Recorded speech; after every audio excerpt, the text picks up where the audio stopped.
Living the good fat life with your host Karen and Sherri. They'll help everything align for your body, soul, and mind. The good fat life, whether change comes slow or dramatically. The good fat life will help you sort things out organically. Hey, Good morning. good morning. Hey, it's weird being here by myself in this studio, right? Yeah. Oh, so hey, Karen. So how's your Hey. travels going? Going well. I love the Southwest. New Mexico is so beautiful. It's so great to be here with wonderful friends and family. Thank you. How are you doing in Michigan, Sherri? Just great. But like I said, it's a little lonely here, but I don't have to worry about where I position myself. Right. Well, you look fantastic. Oh, thank you. Thank Yeah. you.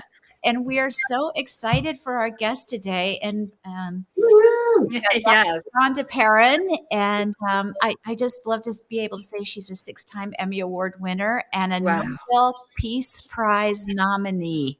Woo-hoo! Is We that are in great company. Yeah.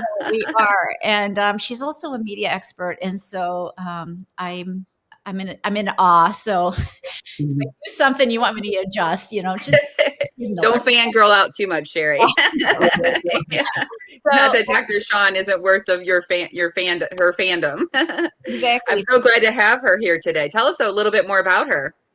So I think what would be the best to do is, because we just like to have conversations, is let's just have a conversation. So Karen, ask Okay. questions. Ask the Dr. Shawne a question that you are dying to ask. Well, first of all, Dr. Shawne, thank you for being here. I'm really excited to have you here, and you are really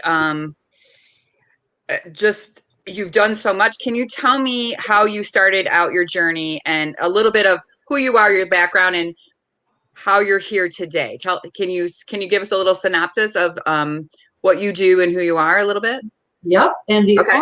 the only reason I'm here is because me and Sherri have been partners in crime for so long. Yes, Sherri? And we do projects together. We're both very active in the National Arab Orchestra, which we both love. National Arab Orchestra. Yes, shout out. Yeah. And I think I originally met you, Sherri, when maybe you came to one of my boot camps. I did. That's how I met you, because I met Terry. My husband. I met Terry, that's Dr. Shawne's husband, first, and he invited me to one of the boot camps. Yeah. And so that's really my background are the boot camps. I do media mastery, high pressure communication. That's my thing. And it's not your usual type of training whatsoever. Our theme really is the conversation of forgiveness. I know, forgiveness in business, who would have thunk? And it's so funny because we started this Project Forgive that we do. And when we first started growing and just the good gossip was just going amazing around this project, I had forgiveness experts all over the globe saying, how are you bringing forgiveness into corporate? And I says, well, the main thing is it's got to be non-religious. It's got to be inclusive. It's got to not discount anyone's beliefs and not even be surrounding the conversation of religion. And so we started doing it. We started playing this game. You take risks at work or in your business and you screw up. And in my instance, it's a lot with media training. You go on the media and you don't do a great job and you feel bad and then you won't get on the horse again. So how do you forgive yourself through that process? And it evolved into Project Forgive because something really devastating happened with a friend of ours. Many of you may have heard of Gary Weinstein. He lost his family in the Michigan area to a drunk driver. And it was a devastating day. And his kids and his 2 kids and his wife were both killed.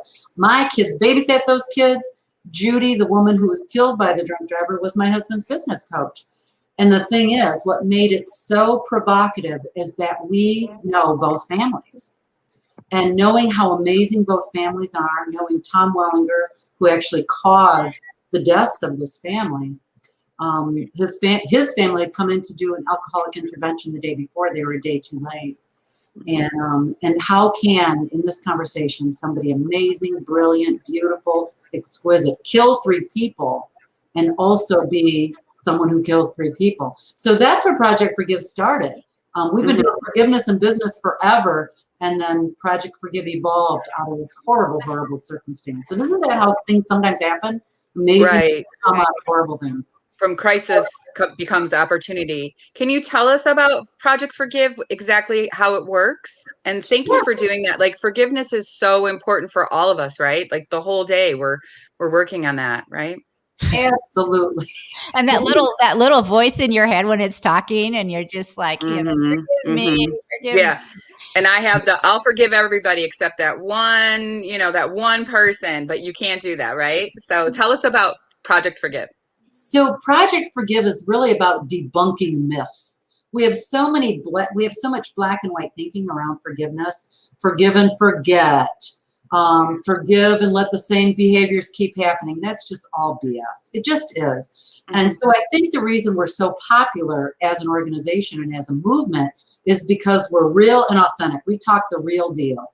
If you get breast cancer and you're mad at God, that isn't going to just disappear. You aren't going to forgive and forget that, let alone if someone in your family was murdered or your spouse had an affair. You're not just going to forgive and forget. It does not work that way. Some things do, like someone cut you off on the road. You can forgive and forget that pretty easily, and we're all so different. So one of the things that we honor in this conversation of forgiveness is that forgiveness, there's a process, there's a generic process to it, and it looks different for everyone, just like a fingerprint.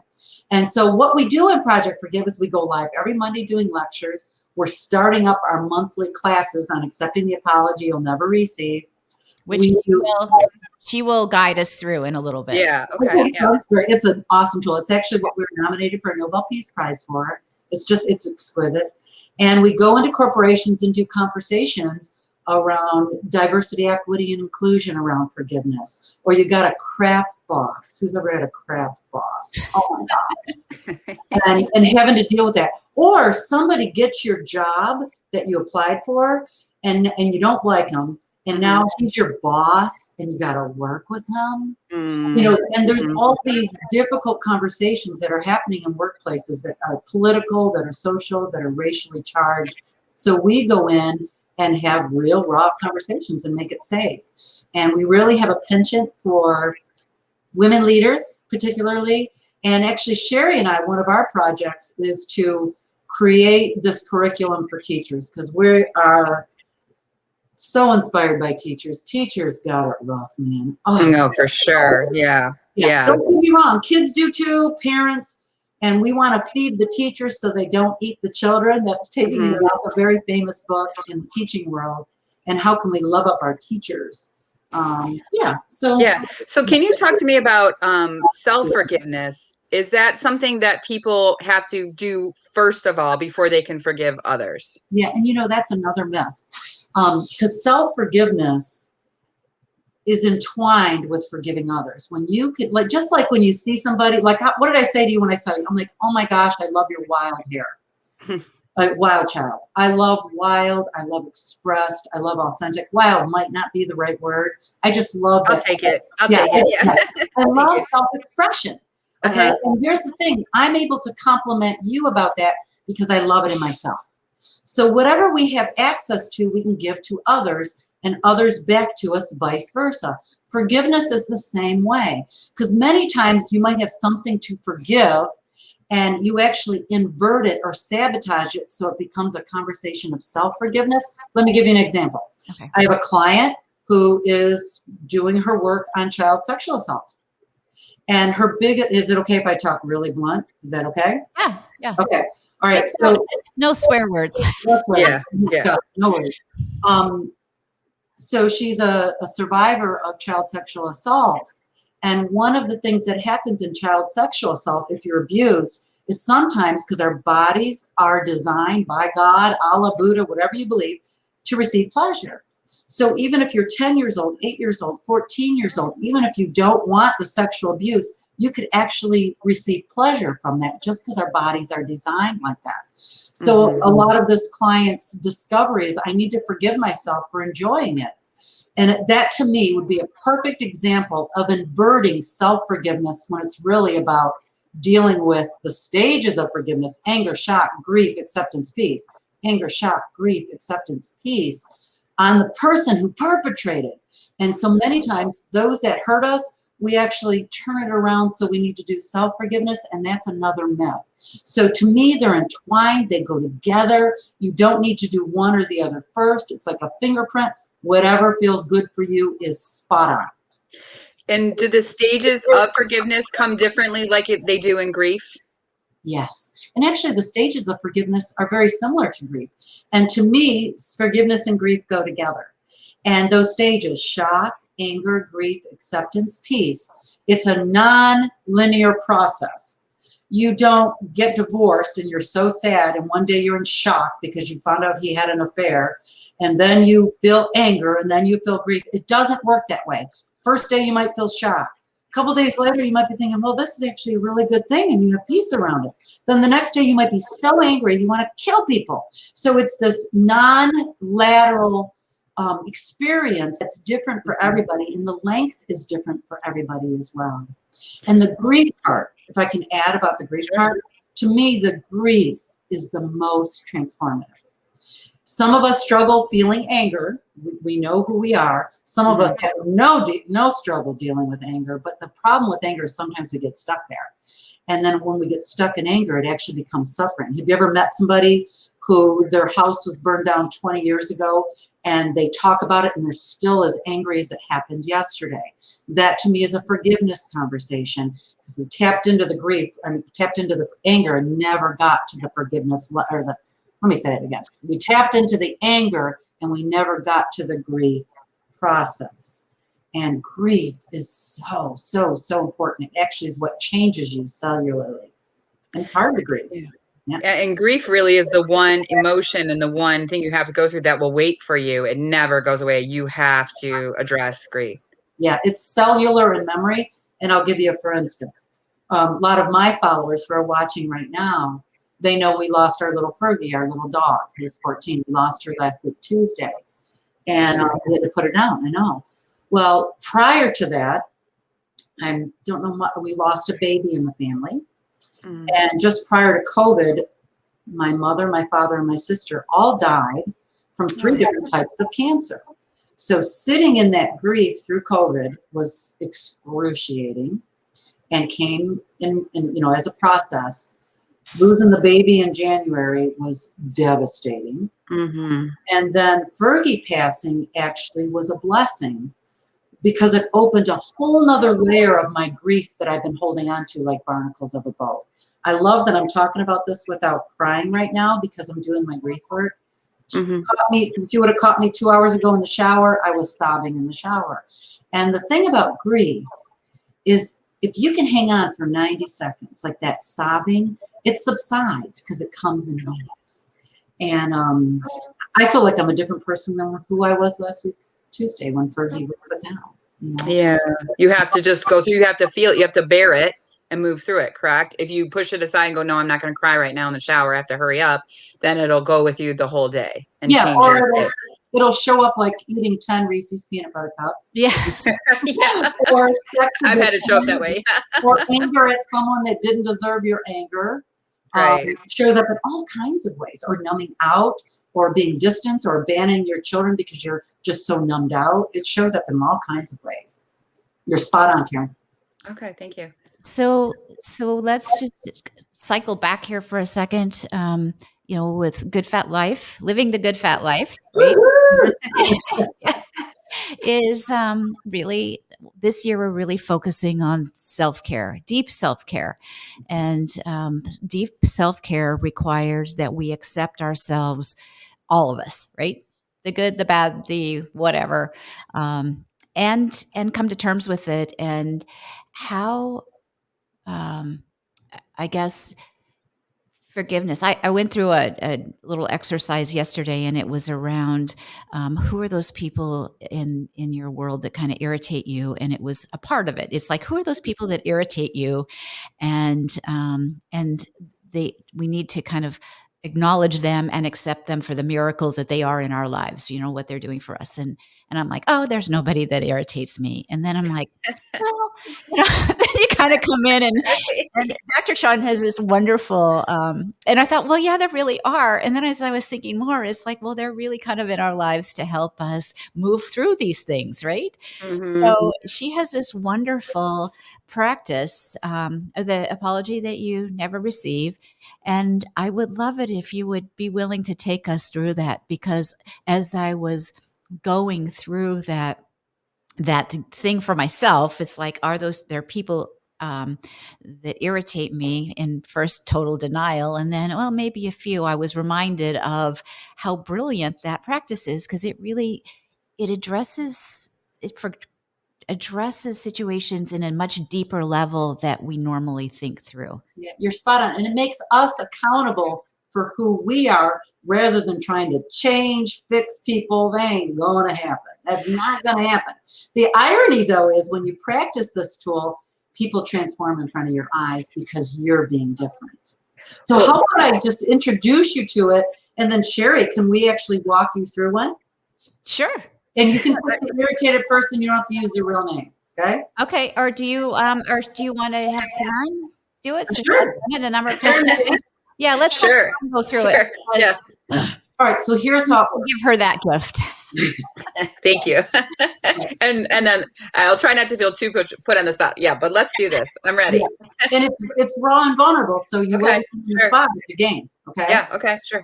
And the reason I'm so excited about doing this is because this is the workshops we're doing on our Facebook that we'll be doing monthly to let people know about it. So here's the deal. I have this neighbor. I've told this story like a kabillion times, and it's still the best story. He's a neighbor that I just look at him and I want to smack him. Okay. Now, it's really hard to just want to look at someone and want to smack them when you're the forgiveness lady. It doesn't jive. Okay. It doesn't work. You got to practice what you preach. Right. Okay. So here's what happens is I'll go out to get the mail and he'll say, "Good morning, Dr. Shawne." And I'll see him out of the corner of my eye and I'll just go, "Oh." "Good morning, Dr. Shawne." I'll say, "Yeah, but Bob," not his real name, "it's 6 p.m., and he'll say, "I know, but you look like you just got up." Now, that's a gentle one, okay? He does this constantly, okay? And he's just annoying. It's not like I think about him any other time of the day except when I see him. So I'm like, this is not going to work. So what I started practicing, because I'm a researcher, know that our brain biologically, neurologically grasps what we tell it. So what I started to do is I started to pretend, he wasn't doing this, but I pretended that he was apologizing to me in the moment. So I pretend as soon as he say, "Hey, good morning," and I just go, "Ah." And I'm in my mind, I'm going, "Oh, Dr. Shawne, oh, here I go again. Whenever I see you, I put my foot in my mouth. I'm so awkward socially. I say the most terrible jokes that do not bring people together. They're very divisive. I don't know how to do it any better. And I wish I knew how to connect with you better. I just don't know how to do it yet. Would you forgive me?" And I'm like, yeah, I can accept that apology I'm not receiving. So he's not doing this, okay? So every time I'd see him, I'd do this. It became a habit. And now, of course, I do it in every area of my life, especially with my husband. Okay. Because he's the most annoying in my life. I mean, when I love the most, right? So that really worked. And now with Bob, I just see him and I'm just soothed and calm. I might need to apologize once in a while with him. It's over. It's done. And he shifted with me. It's really cool. So can I stop you for a second? I have a question. So is there a point where you need to forgive Bob? Like do you also need to forgive Bob for the way you're feeling about him? So here's the thing. When you do this activity, forgiveness isn't even needed. Okay. It just disappears. There's nothing to forgive. It's actually a process of forgiveness, is to receive an apology, because a lot of times we're upset with people because they didn't apologize to us. They can't, they won't, they have no idea, they're clueless, they have no skills to do it, and that sometimes upsets us even more than receiving an apology or having to forgive them. So this is a process of forgiveness. That's exactly what it is. So this technique alone works. And I'm going to walk you through it. And Sherri said I could share this. We have these little necklaces. Uh-huh. They're sterling silver. They're called the apology necklaces. You can find them on our website and our I Facebook have mine page. on. Yep, Yep. perfect. And it has the 3-step process on the back. I'm just going to do this. So I'm going to walk you through this process. You can do it alone, or you can do it out loud with me, like a partner. Okay. So the first thing you need to do for about 15 seconds, I want you to name a person. Let's do a person. You don't have to, you can give them a fake name or her, it doesn't matter. Mhm. That really irritates you right now. This person, you think of them. Do you know what the situation or person is? Just tell us briefly what it is. Yes, let's say it's Bob. Let's say Okay. Bob. Okay. Bob, and what is Bob doing that's annoying you or irritating you, or you just want Gaslighting. I feel I'm being gaslighted. gaslighted in what way? Just never a true conversation. Always not about the point of what I'm talking about. Got it. Perfect. That's a great one, actually. So step number 2, that was first process, is name the situation. Step 2, if Bob could apologize to you, what would he be saying to you, Karen? What would he say? It's like a real authentic apology. I don't know how to communicate with you in a healthy way. And I need to work on myself more, and I see growth in you, and I need to grow more in myself, and I'm not sure how to deal with this situation in a healthy way. Beautiful. Now, if you were by yourself, you would write these out, and then the third step would be to say it out loud to yourself or have someone say it out loud for you. I'm going to become Bob for you. These are the activities we do in our workshops. I'm going to become Bob for you, and I'm going to deeply apologize. Are you ready? Sure. So Karen. Okay, we're hearing Sherri laughing, so let's just take a breath. Okay. So Karen, can I just tell you something about this gaslighting thing? Sure. I am so sorry. You know, you hear the Bible phrase, forgive them, they know not what you do. In my case, this is so true. I don't even understand what a healthy relationship really is. I've got all my own stuff. I don't know how to communicate. I watch you doing your own growth work. Sometimes I'm even jealous, to tell you the truth. Probably my biggest fear is that you'll abandon me if I'm really, really authentic and tell you how I really feel. And that is not healthy at all. And this gaslighting is mine and mine alone. And I'm working on it. I don't know what to do next. I just know that I'm open-hearted to really look at this, because the truth is I want to be close to you. The last thing I want to do is harm you. Will you forgive me for the gaslighting, knowing that I'm working on this? I will, Bob. Thank you. Yeah. Yeah. Now, even in the second, Karen, does it feel really real? It does, yeah. Yeah. Touches me, because it really does feel real. Now, if you did this daily, just got in a habit of it, eventually with Bob, you are going to soothe and calm, and you're going to stop trying to get milk at the hardware store. Because Bob does not have any milk at the hardware store to meet your needs. He just doesn't. And those are more, and one of the things I've noticed about forgiveness is that it's really not about forgiveness.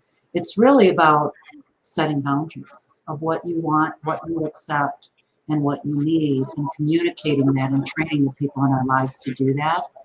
And that's really what the next step is in the process of forgiveness is, okay, I don't want to keep experiencing this gaslighting over and over and over, because I keep forgiving him. I still keep feeling bad. This is BS. And it really is about practicing something like this, a tool like this, where you actually can soothe yourself, give yourself your own milk by going to Meijer or Kroger. Okay? Right. And then when you go to his hardware store, you're already stocked up on milk. Make sense? Yes, it does. Thank you. Yeah, you're so welcome. It's a Thank beautiful you. thing. It really is, yeah. Yeah. And I will just say from experience, I've probably done this with you for, I don't know, 5 or 6 years, maybe. Yeah. It becomes a way of life. Yeah, it does. Right? It becomes a way of life. And as a part of the tools in your self-care box. And it's powerful. I've just been shocked at the things that have changed in my world because of this different idea. Sherri, could you give us an example of how that's helped you in your world?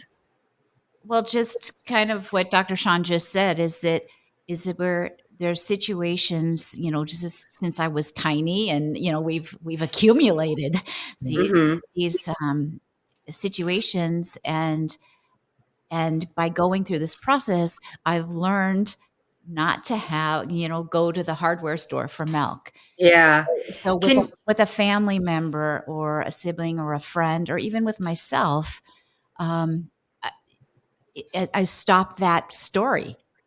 mm-hmm. That story, oh, they did this to me.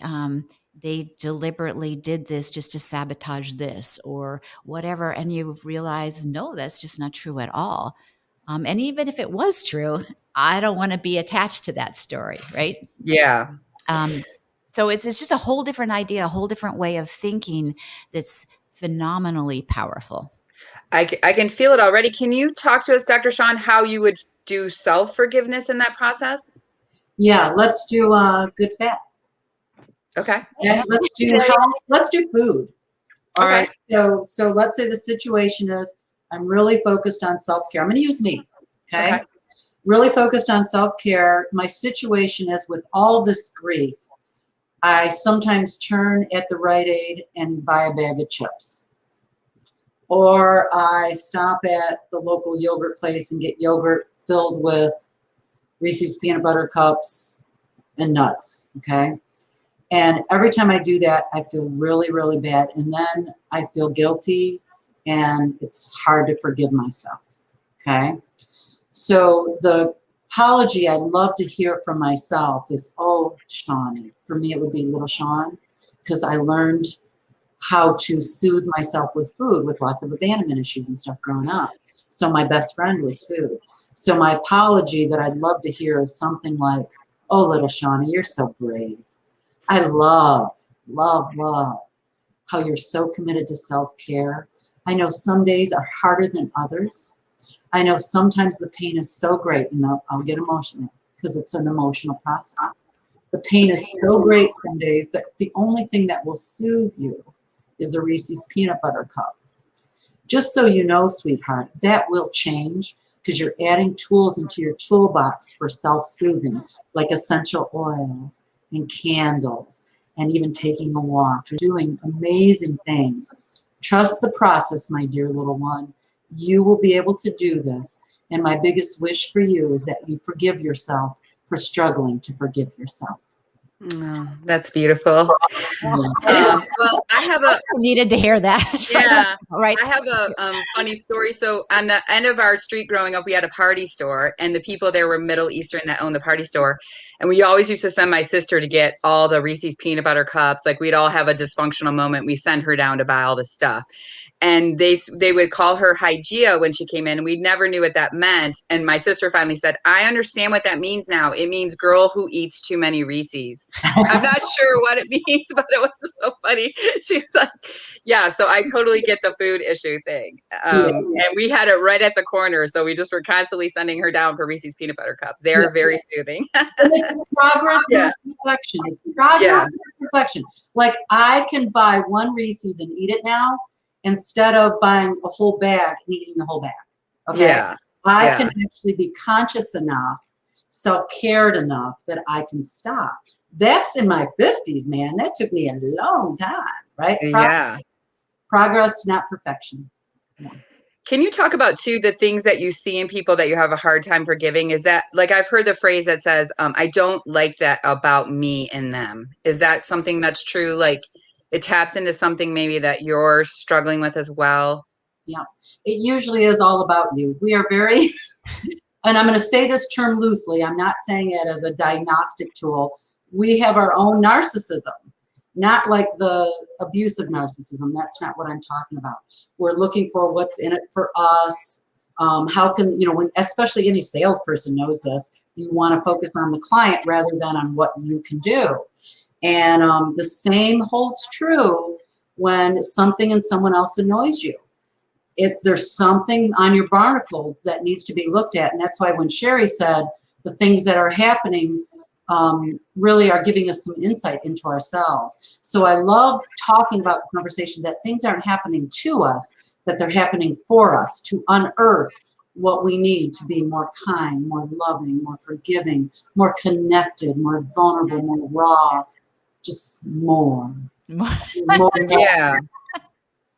And when you do that, it does really change your relationship with that person, and they're able to sort of start forgiving themselves and forgive you as well. Because obviously people that are maybe rubbing you the wrong way, it's also, you're conjuring up some sort of feeling in them as well, correct? Yeah. It's like a trigger, you know, like certain people, like I might see somebody say, I love that gal. And then a dear friend of mine says, really, I can't stand her. And I already know they got triggers going on between them. Yeah. Because they're rubbing each other like sandpaper. That's how I see it. You rub like sandpaper so you can smooth. Like, so those irritations will smooth out like sandpaper if you work on it. And face your crap. So no swear words. There's a couple things that you said a little bit earlier I'd love to cycle back on for a minute. Sure. Where Project Forgive came about in the first place between what happened with the accident, right? Yep. It's and we're seeing this like more and more kind of in the media and I think in our personal lives too, especially with the politics and stuff that's happened, where you can just love one person so much for part of them, but then they have these behaviors that you're just like, what the heck? Where did this come from? It feels so incongruent, and I'm seeing that all over the place in family and friend dynamics. Yep. Especially this last year with COVID, we haven't been distracted in some ways, right? Yeah. So can you talk about that a little bit on how we reconcile with people and with ourselves around this? Yeah, the bottom line with this, and our amygdala brain, that lizard part of our brain, wants black and white. Two choices. But the thing is, there's a continuum with 40. 60, 200, we're so complex. So you're probably already thinking of somebody that you just adore, and then their politics are the exact opposite of you. So it comes with the philosophy, 12-step programs, take what you like and leave the rest. Just like when we're in a marriage or in a partnership during COVID, a lot of marriages are struggling because here we are in constant contact with partners, many of us. And what happens is we start relying on that partner for 100% of our needs. No one can meet 100% of our needs. No one. You're lucky if your partner can meet 30%. Okay? Because there's some things you're just not going to like about your partner. There's some things you're just not going to like about a business partner or a friend or an in-law. And it might be politics. And that's normal. It's okay. We're embracing through COVID, it's been my experience, our complexities at such a beautiful depth that we weren't present to before because we're so busy buying stuff, so busy keeping busy, and we're forced to really be present. And this is true maturity, to be able to accept the 40, 60, or 80 things about someone and not love everything about them. And that's why boundaries are so important. I have family members that are complete opposites with me with politics. I set a boundary. I love you. We've agreed to disagree about politics. Let's just take it off the plate because I'd rather be close than fight about my opinion. And it's just an opinion anyway. I'd rather be close to you. Something I dealt with my mom. We were just the opposite just before she died. And I had to train her. I had to probably say it, daily for about 3 months. I love you, Mom. Let's not talk about that right now because I want to be close to you. We only have limited time. My desire is to love you and be close to you in the things that really bring us together rather than the things that divide us. We don't have a lot of time, but can you just briefly tell us about if someone passes away and you haven't forgiven them, is that process different? Same process. Same process. Absolutely. Actually, there's even some divinity to them passing. Because new things will come up for you if you start scraping the barnacles on your boat. For those that don't know, barnacles are those things that attach to the bottom of a boat that stay there for years and years and years. And we actually just become used to them because we're used to walking around with them. And then when we start chipping away at them, it hurts. It's very grief-ridden. And then you start getting lighter and lighter and lighter. and you want that light feeling, and you can do oh, the apology you'll never receive. You can do it with someone who's passed. I've done it with my dad many times, many times. It's more about the feeling cellularly is still alive in your body, whether the person has passed or not. Can you tell us when you know you're finally at peace with forgiveness? Yeah, do you know when you feel peaceful, Karen? This is a great question. Yes, I do. Yeah. And so I get that question a lot on our Facebook page and during our lives. And, how do you know you've really forgiven? Mm-hmm. For me, it's acceptance and peace. I'm not even attached to the word forgiveness. I'm an incest survivor. I share that very openly. Would it be safe to say that I've forgiven my perpetrator? I don't know. Do I have a lot of peace around it? You betcha. Just things that still trigger me. I'm triggered by certain symptoms that it will trigger incest, like clicking pens or popping gum. That's subsided over a lot of the grief work that I've done, but I still can get triggered into that. So would it say that I'm complete? I don't know if we're ever going to be complete. I'm not attached to saying, I forgive you. That's not a part of my world. It's like, oh, I got peace around this. Yes. Oh, that's beautiful. Yeah. So what is something someone can do right now, sitting right where they are? What is the little piece of advice you could give them if they're struggling with forgiveness? Yep. Mantra. Put it on a little Post-it note. I've got a little thing taped on mine about defensiveness, because that's something I'm working on right now. Actually, it says, if I defend myself, I'm attacked. But in defenselessness, I will be strong and I will learn what my defenses are. That's something I read daily. If you're struggling with forgiveness, one thing you can put up daily is, I forgive myself for not being forgiving. I forgive myself for not being forgiving. That's a start to release some of those barnacles. And I love that I say this on a lot of lives, because it's a reminder to do it as a habit. It's an exquisite habit, especially if you're really struggling with something. It'll start loosening up. It's just how it goes. Wow. Thank you so much. That's just right on time as usual, right, Sherri? We always have just the right information at the right time that we all need to hear. Thank you for being here, Dr. Shawne. My absolute pleasure. Yes, it's and as part of our good fat life, living our good fat life, right? To be with ourselves, be at peace with ourselves, and when we're to your point, when we're at peace with ourselves, we allow the people around us to be at peace. With us.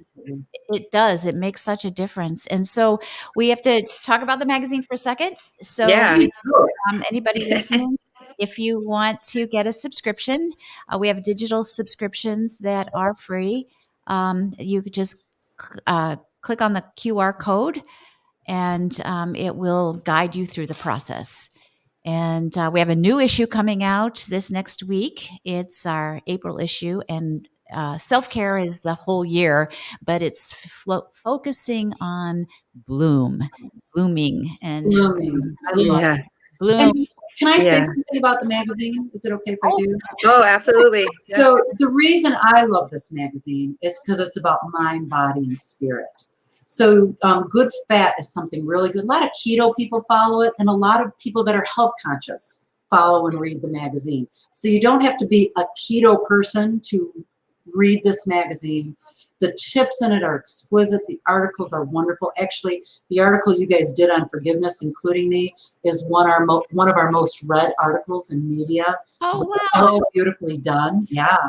And so if you're about self-care, I highly encourage you to check out Good Fat Life, and check out their Facebook page at Inspired Good Fat Life. And what can they check out for you, Dr. Shawne?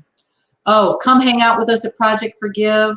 If you work for a company that brings in extraordinary leaders that bring in progressive conversations, our biggest clients are General Motors and Bosch.